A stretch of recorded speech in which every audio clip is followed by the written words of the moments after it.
You're listening to Random Fit with hosts Wendy Batts and Ken Miller, winner of a Gold Markham Award for Digital Media.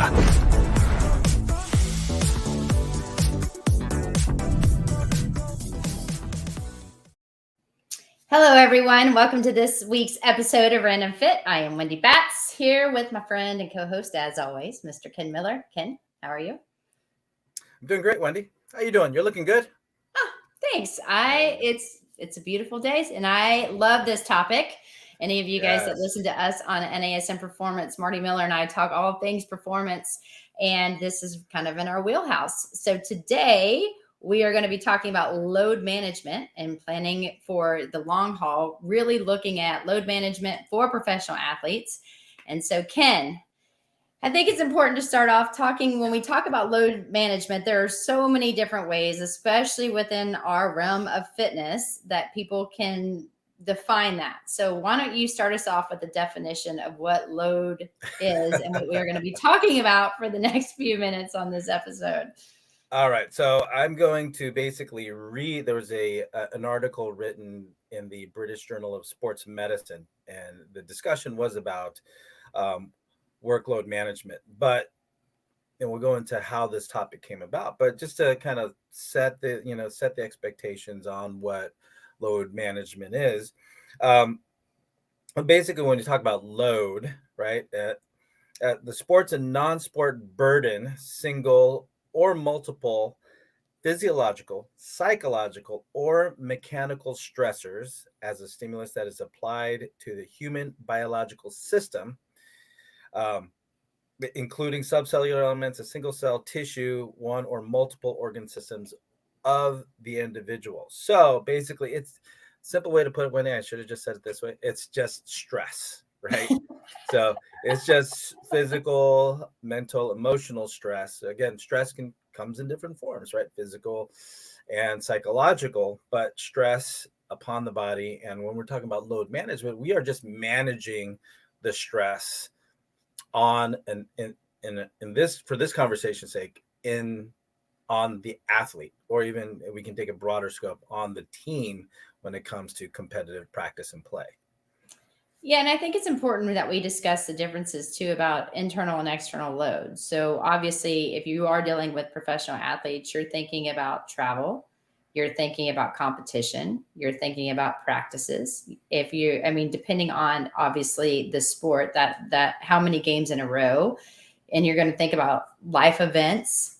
That's something that seems nobody really thinks about that, as well as the travel time. And then when we're thinking about more of the internal load, we're talking about how our body's responding to that.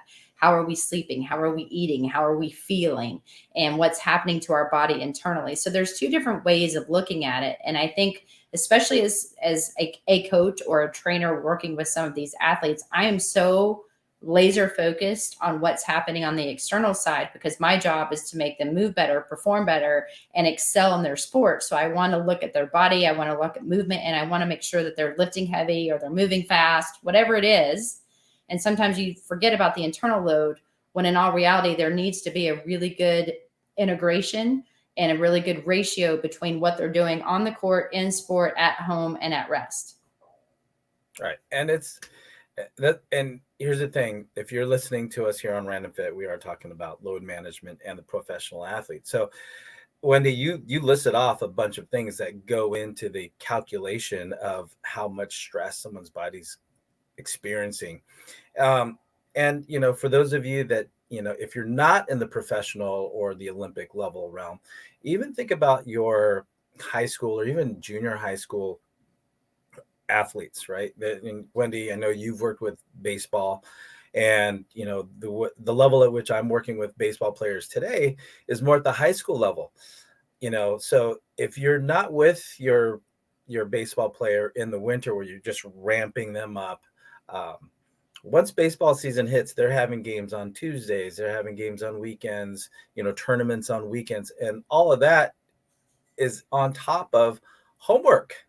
Right. So you're sitting in school, you maybe have a paper due, you have a test, you have homework, and then you have practice, and then you have play. So all of those things, to put it in context to what we might more often see, is that you have the physical stress of the sport, but you also have the mental stress of academics. So again, all those points that you brought up, Wendy, that there's different contexts, or they can be framed differently as well, as far as the mental, emotional, and the physical stresses that you're going to go through. Well, when you first mentioned this topic, I'm like, there's so many different ways people talk about that. They talk about a chronic load versus, we're talking about chronic, that's like over time and how much accumulative work you're doing, or acute, that's the short-term amount of work, and what's the ratios and what's the differences. And sometimes we just make it super complicated. We need to look at each individual as that individual instead of as a team. However, I know, Ken, you had just recently talked a little bit about basketball, and you were like, let's do an episode on that and you started rambling off all of these different points about, everything from getting back onto the court, their travel, everything. So when we're talking about the points you were rattling off, why don't you tell our listeners what you told me? Because I think it actually puts it in perspective. Well, I think, I guess to start off the conversation is, so if you're like me, if I have a chance to watch a basketball game from beginning to end, which is very rare, and let alone watch it with friends, I think one of the things that you'll hear the announcers talk about, maybe, in a throughout the broadcast, is load management. The term will come up, and Wendy, that's where it's like, hey, we should talk about load management. But when you look it up, one of the first episode, or one of the first games it was talked about, and actually there was some controversies during the 2012 season when Coach Popovich rested 3 of his key players. I think San Antonio was playing Miami at the time, and he rested Ginobili, Parker, and Duncan, right? 3 of their key players, they sat. And the case was load management. He wanted to manage stress on the players because it is an 82 game season. And if we're talking about getting into the playoffs, and with the big picture in mind, going to the championship, you can play up to another, if you go up to game 7s, up to another 28 games in the postseason. So that's when the controversy started. And I think they were fined something like $250,000 for resting the players, because you had the fans were upset. They wanted to see, Parker, Ginobili, and Tim Duncan, but they didn't play. I think that was the kind of the spark that lit the flame for the controversy of load management. But when you talk about it today, in today's game, that's not uncommon. It's actually, you see relatively healthy players just taking a day off. Maybe they won't travel, right? They get to sleep in their own bed. They don't have to sleep in a hotel. They save themselves the trip on the plane. So there's a lot to be said to that point. But when you have games back to back, a Tuesday and a Wednesday, going back to back with less than 24 hours from tip off to the final to the final basket, that can be very stressful when you're talking about some of these players running up to 2.5 miles, right? If they're playing a lot of minutes. So there's a lot of stress on the running. They sit out when possible. So just games where, again, we're talking about, in this case, they're in load management, they're not injured, right? They're relatively healthy. They're just trying to avoid being hurt and actually lasting longer, or even maximizing their performance when they do play. And then, like I kind of mentioned before, the other point about load management that a lot of people may not see or realize what's happening, the fans get upset if they want to see LeBron, or they want to see whoever their favorite player is, and they don't show up because of load management. People get upset, especially when you're talking about a $60 plus game ticket that you might have had to take the day off for, or you've had to travel, and that's hotel and all that. So it's more than just a ticket as to why some fans would be upset. Well, I don't know if you guys saw this, but I love, and I want to put this out there, letting everyone know, I'm a huge Charles Barkley fan. I love him. I've worked with him. He was part of the Suns when I was working with the Suns, doing some of their stuff. And I find him just fascinating, but I also find him to be very real. And just recently, he was on television and he was going over with Shaq and the crew when he was doing, I don't remember what game it was that they were discussing, but it was about that. It wasn't necessarily about load management. He was on the other side about this is our job. We get paid a lot of money to do a sport that we love, and we get to play the game of basketball. And there are so many fans that did just what you said. They paid a lot of money for a ticket, and you have to sit down and say, to Charles's point, this is your job. I have to get up. Some people have to get up every single day at a certain time, and they get in their car and they have a 9 to 5 or 9 to 8 or 9 to whatever, because the hours seem to get longer in technology to make their money. And then they have to come home and they have family, when some of these other individuals getting paid way more money, maybe what they get paid in one year is more than I'll ever make in my lifetime to play a game. However, on the other side, when you're looking at athletic trainers, you're looking at the statistics, and you're doing what we're talking about, load management, it makes sense to have these players sit out. So it's one of those things. Are we looking at it as a job? And are you really trying to support the team, and you're trying to win these games, and you're allowing all of these fans that are spending a ton of money buying your gear, actually giving you the life you want to live, making a ton of money? Or do you really think, okay, you know what, load management, it's really, if we don't manage it correctly, that's when injury can occur. And are you willing to pay the price for that? And that's what's hard, and that's what the controversy is about. Right. And I can see both sides, because I do think that is their job. They need to get out there. However, they also need to think, okay, how many minutes should this guy play? What did they do the night before? What kind of technology said that they're sleeping okay? And are they at risk because of the limited amount of time and the acute amount of minutes they're putting in? Could that lead to long-term effects? And so I'm kind of stuck in the middle, personally. Well, I can see that one, because you also, doing what you do as a manual therapist and a strength coach, personal trainer, you can tell when somebody, man, like when you've got your hands on them, you're like, man, this feels like a guitar string. Obviously, that's not healthy tissue. So that when you're trying to kind of get somebody to be more mobile, but if they've just played 2 games in a row or 3 games within 4 days, yeah, that's, that if that was our regular client who doesn't get paid to play, and, the conversation's going to be, yeah, maybe we should just foam roll, stretch, activate, and integrate today, right? Let's consider this a deloading day, and then, have a tough workout later. But like you said, Wendy, if someone's got $1 million for that contract year, or multiple, and that's for like a game. Yeah, that's a game. Yeah, exactly. Yeah, the expectations are high, but I mean, I think part of that conversation is well, there is percussion, there is vibration, there is compression. You do have manual therapists, you have physical therapists. So the second you get off the court, unless you're doing one of those 3, you're not maximizing the recovery, and you're not doing what you can. That would be the criticism, right? To be prepared for the next game.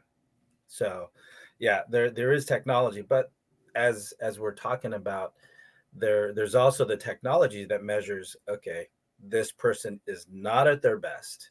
When we see the data points that are consistent with this amount of information, they are, they're going to be more likely to have some kind of issue or not be their best when they're on the court. So you have to listen to the exercise sports science guys when it comes to things like, what's your resting heart rate? What's your HRV right now? Are you showing that you've recovered before we put you on the court? Because longevity in any professional sport is questionable when someone's not fully recovered.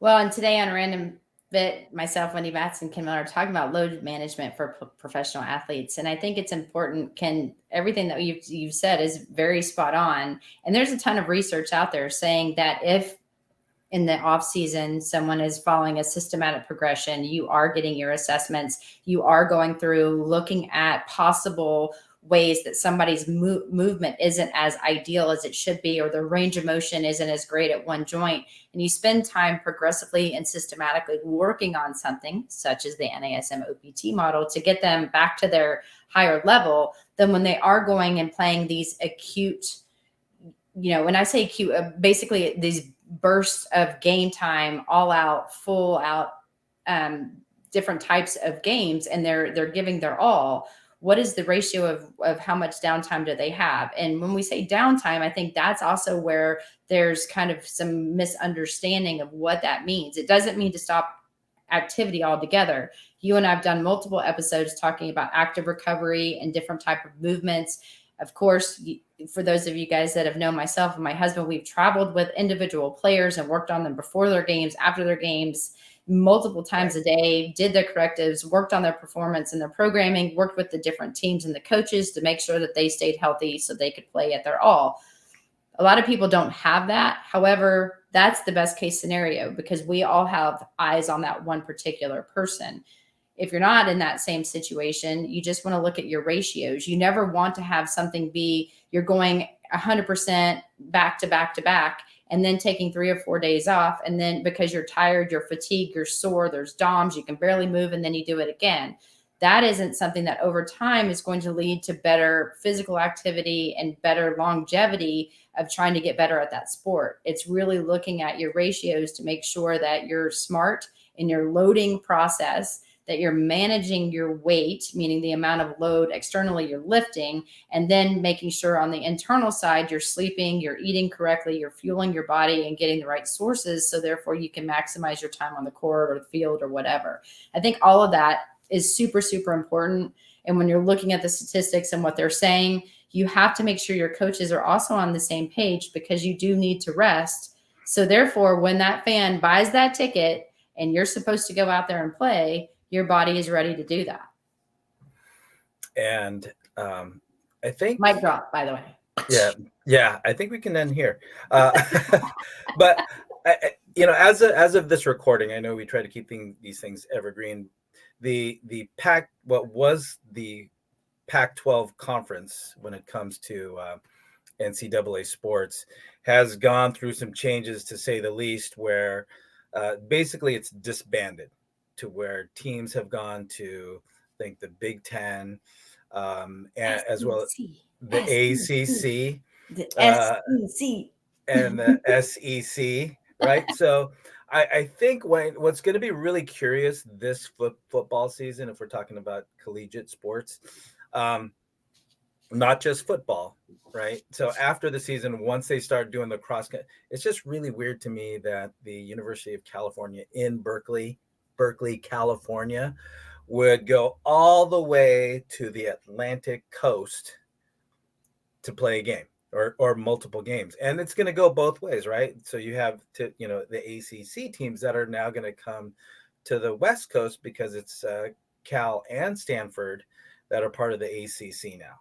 right? So now you have basically this cross-country trips to where now it's not like if, when I was still at Cal as a strength coach, we go down to UCLA, you're talking about an hour flight, right? Same time zone, 1 hour flight. You're not dehydrated from the travel. So you can even travel that afternoon. But now if you're going to go cross country, now you're talking about leaving a day earlier than what we would have done. So which is going to be another evening in a hotel. So now that you have these cross country flights and get to the point of load management, you sleep in a different city, a different time zone. That is going to be stressful, right? You're going to see, again, this is for all sports related to those schools.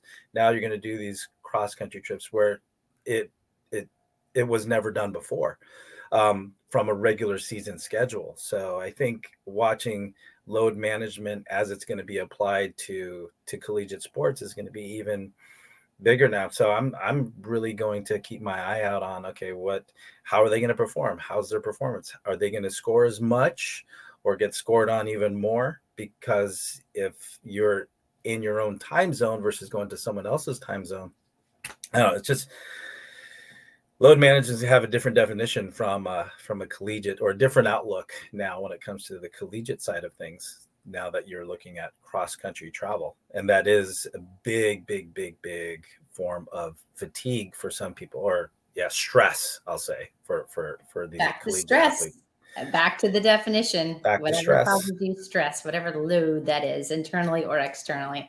Right. But to your point, it will be interesting, and people are still going to travel. People are still going to do things. Coaches are still going to be in their mindset, but having the correct staff. I think also one of the things we try to do is educate as many professionals out there, whether you're a coach, whether you're working as a manual therapist and trying to provide body work, whatever it is that we may be, we really need to look at this all encompassing of what are they doing on the court, off the court, at home. And it is going to vary, because there are nights out, especially if they win a big game. Everybody goes out and they meet. They don't make the best choices on eating and drinking. And so it does play a role in the body. However, if we look at ratios, we look at statistics, we think about all in all what we can do to keep people healthy, we really just need to look at the ratios and statistics. And then also having all of those devices to measure sleep, measure the quality of sleep, especially too, I think is really important, which we've done. We've done episodes on sleep. If you haven't checked those out, you should. And then at that point too, making sure too that somebody's looking at those stats all the time, that you don't wear the device to wear the device. You actually look at the numbers and make sure that the numbers are where they need to be, especially before game day. Right. And two measurables, especially if you're, like you, Wendy, I know you've got your Garmin, but on mine, I'm watching heart rate variability, right? As well as my resting heart rate. So if your resting heart rate is elevated, so this is let's say at your deepest sleep, what is the lowest that your heart rate gets throughout the day? If your lowest heart rate, so my lowest heart rate on average is about 48 or 49, I know that I'm tired, fatigued, lacking sleep, or even under exercise when my resting heart rate bumps up into the mid 50s. And that's just telling me I need to rest more.